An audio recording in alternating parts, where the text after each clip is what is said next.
San Francisco's Embarcadero Seawall is the backbone of its waterfront and needs to be repaired because after over 100 years, it is vulnerable to earthquakes and increasing flood risks.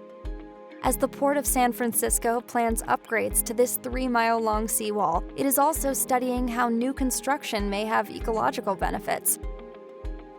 The Living Seawall pilot study will test whether attaching textured concrete tiles made with special materials to the seawall will promote biodiversity and benefit native species.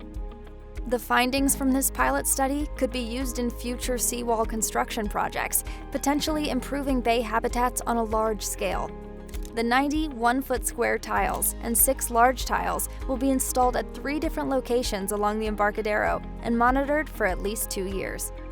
It's very important for the city of San Francisco to maximize engineering with nature and try to create a seawall that can have a benefit to the environment. The Living Seawall pilot project is a partnership with the Port of San Francisco and the Smithsonian Environmental Research Center. When we heard that the Port of San Francisco needed to renovate the Embarcadero seawall, we reached out to them and asked them if they would be interested in exploring the feasibility of some of these living seawall design ideas. We're going to deploy tiles at 3 different tidal elevations, that is different heights along the seawall, to see if the effects of surface complexity and the special admixture, do those vary depending on how often the tiles are exposed to air as the tides rise and fall.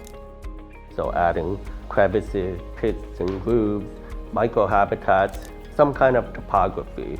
And that creates nice little microenvironments that allow a much greater diversity of species to live on that seawall.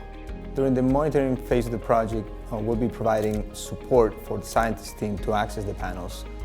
The whole team from welders, iron workers, divers, pile drivers, machinists, they all put 100% into this.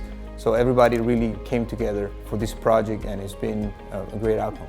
The scientists from the Smithsonian will be doing all of the monitoring over 2 years to help understand and to help with learning how to incorporate engineering with nature and what really works for San Francisco Bay.